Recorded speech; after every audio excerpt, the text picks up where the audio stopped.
আপনারা দেখছেন N24 TV আর আপনাদের সঙ্গে রয়েছি আমি সাজিদ। আগামীকাল অর্থাৎ 27শে আগস্ট নবান্ন অভিযান আপনারা সকলেই জানেন। আর এই নবান্ন অভিযান যেমনটা প্রচার হচ্ছে ছাত্রদের ডাকে, ছাত্র সমাজের ডাকে এই নবান্ন অভিযান আগামী কাল অর্থাৎ 27 তারিখ হতে চলেছে। কিন্তু সত্যি কি এই নবান্ন অভিযান ছাত্রদের ডাকেই হতে চলেছে? এই নবান্ন অভিযান কি ছাত্র সমাজের ডাকে যেভাবে প্রচার হচ্ছে সেই ছাত্র সমাজের ডাকেই হতে চলেছে, নাকি এর পিছনে রয়েছে রাজনৈতিক উদ্দেশ্য? তারা রাজ্যের শাসক দল তৃণমূল কংগ্রেস তারা কিন্তু অভিযোগ করছে এর পিছনে চক্রান্ত রয়েছে, এর পিছনে বিজেপির হাত রয়েছে। আবার অন্যদিকে বামফ্রন্ট বা সিপিআইএম নেতা সুজন চক্রবর্তী তিনি বলছেন যে এই ছাত্র সমাজ নবান্ন অভিযানের ডাক দিতে পারেন না এই 27 তারিখে, কারণ এই 27 তারিখ রয়েছে রাজ্যে পরীক্ষা, ইউজিসি নেট সেই পরীক্ষা রয়েছে। আর সেই কারণে কিন্তু ছাত্র সমাজ কোন রকম ডাক দেয়নি। শুভেন্দু অধিকারী বলছেন এটি ছাত্রদের ডাকে আন্দোলন। তাকে প্রশ্ন করা হলে যে তিনি থাকছেন কিনা, তখন তিনি বলেন তিনি ব্যক্তিগতভাবে থাকতেই পারেন, তবে এই আন্দোলন বা এই যে প্রতিবাদ মিছিল এটি কিন্তু রাজনৈতিক নয়, এটি বিজেপি বা সিপিআইএম এর কেউই ডাকেননি, এটি ছাত্ররা তারা কিন্তু নবান্ন অভিযান করবে। আর সেখানে ব্যক্তিগত হিসাবে যে কেউ যে দলেরই সমর্থক তারা উপস্থিত থাকতেই পারে, এতে তার কিছু বলার নেই। তো প্রথমে আমরা শুনবো সুজন চক্রবর্তী তিনি এই ছাত্র আন্দোলন নিয়ে ঠিক কি বলছেন। জানি না, সোশ্যাল মিডিয়াতে দেখছি 27 তারিখে ছাত্ররা নাকি নবান্ন অভিযানের ডাক দিয়েছে। এটা অসম্ভব। ছাত্ররা কোনোদিন নবান্ন অভিযানের ডাক 27 তারিখ দিতে পারে না। 27 তারিখ ইউজিসির নেট পরীক্ষা। যারা লেখাপড়ার সঙ্গে যুক্ত, যারা খোঁজ খবর রাখেন, তারা 27 তারিখে নবান্ন অভিযানের ডাক দেবেন না, দিতে পারেন না। তাহলে ছাত্রদের মুখোশ পড়ে রাজনীতির খেলাকে খেলছেন দেখা উচিত। ছাত্রদের মুখোশ পড়ে রাজনীতি খেলা খেলবেন কেন? কারণ যদি মনে হয় তিনি তার নামে করুন, কিন্তু ছাত্রদের সামনে রেখে এটা হতে পারে না। এবং আমি যতটুকু জানি রাজ্যের ছাত্র সংগঠন তারা সবাই বোধহয় একই কথা বলেছে যে না, এরকম তো কোনো আলাপ আলোচনার কথা হয়নি। তাহলে ছাত্র সমাজ বলে হঠাৎ কারা হলো? যারা বিভিন্ন ছাত্র সংগঠন তারা ছাত্র সমাজ না, আর রাজনৈতিক দলের মুখোশ পড়ে যারা ঘুরে বেড়াবেন অছাত্র তারা ছাত্র সমাজ হয়ে গেল কি করে? এটা বিভ্রান্ত করার এবং আন্দোলনকে বিভ্রান্ত করার একটা প্রচেষ্টা বলে মনে হয়। আপনারা শুনলেন সিপিআইএম নেতা সুজন চক্রবর্তী, তিনি কিন্তু পরিষ্কারভাবে স্পষ্ট করে দিলেন যে এই যে ছাত্র সমাজের নাম দিয়ে যে আন্দোলন সেটি কিন্তু ছাত্ররা ডাকেননি। তার যেটা মনে হয় এই আন্দোলন রাজনৈতিক স্বার্থে, এই আন্দোলন কারা করছে সেটা দেখা প্রয়োজন, এবং তিনি পরিষ্কার যখন করে দিলেন সেই হিসাবে আমরা ধরে নিতেই পারি যে সিপিআইএম বা বামফ্রন্টের যে সমস্ত ছাত্র সংগঠন রয়েছে এসএফআই ডিওএফআই তারা নবান্ন অভিযানের এই মিছিলে থাকছে না, এমনটাই কিন্তু পরিষ্কার হলো সুজন চক্রবর্তীর কথা। শুধুমাত্র সুজন চক্রবর্তী নয়, সিপিআইএম এর এবং ডিওএফআই এর আরো অনেকেই, যেমন মীনাক্ষী মুখার্জি থেকে শুরু করে অনেকেই কিন্তু তারা কিন্তু পরিষ্কারভাবে জানিয়ে দিয়েছেন যে এই আন্দোলনে তারা কিন্তু কোনোভাবে যুক্ত নয়। তবে আরজি করের যে ঘটনা সেই ঘটনায় তারা তাদের আন্দোলন সেই 9 আগস্ট থেকে চলছে এবং যতদিন না বিচার হচ্ছে ততদিন চলবে, কিন্তু এই নবান্ন অভিযানে তারা অংশগ্রহণ করছে না।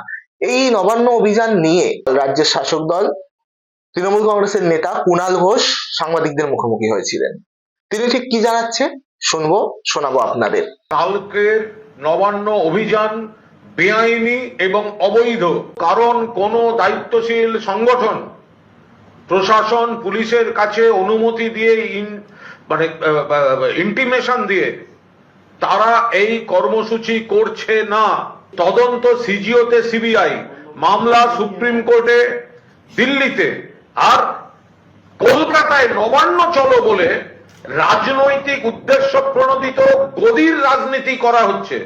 যারা নির্বাচনে বাংলার মানুষের দ্বারা প্রত্যাখ্যাত হয়েছে তারা হিংসা করিয়ে সেন্ট্রাল গভর্নমেন্ট বা অন্য কোন শক্তিকে এখানে ইনভলভ করতে চাইছে। যে আগামীকাল কিছু চক্র, তার মধ্যে বিজেপি, এবিভিপি, আরএসএস এর কিছু লোক যারা এগুলো প্রমোট করছে, এর মধ্যে সিপিএম মনোভাবাপন্ন কিছু আন্দোলনকারী গোষ্ঠী তার মধ্যে আছে, বঙ্গ বিরোধী কিছু অপশক্তি যারা এলোমেলো করে দিতে চাইছে জায়গাটা, তারা রয়েছে। বাইরের রাজ্য থেকেও নির্দিষ্ট গ্রুপ করে করে কিছু লোক বাংলায় নাশকতার জন্য ঢোকানোর চেষ্টা হতে পারে।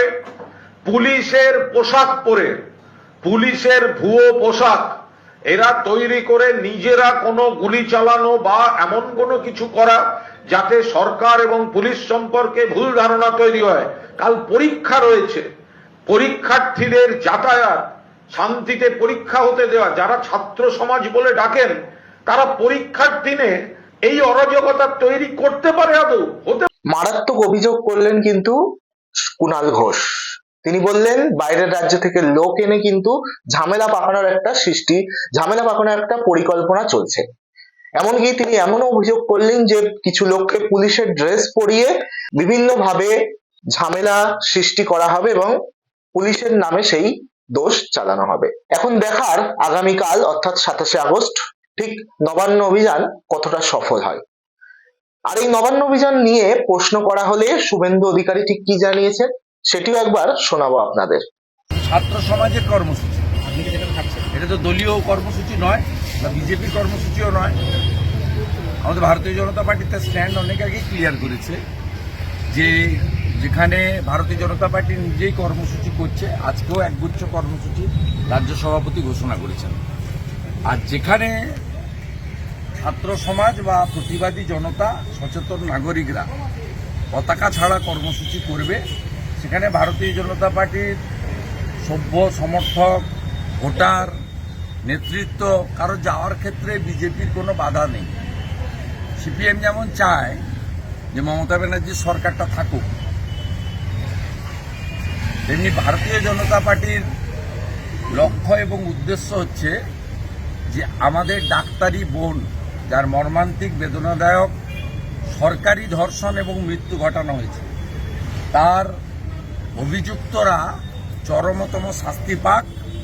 14 তারিখ রাত্রে তৃণমূলের গুন্ডা বাহিনীর দ্বারা আরজি করকে যেভাবে ভাঙা হয়েছে, আন্দোলনকারীদের উপর অত্যাচার করা হয়েছে, তার প্রকৃত দোষীরা উপযুক্ত সাজা পাক।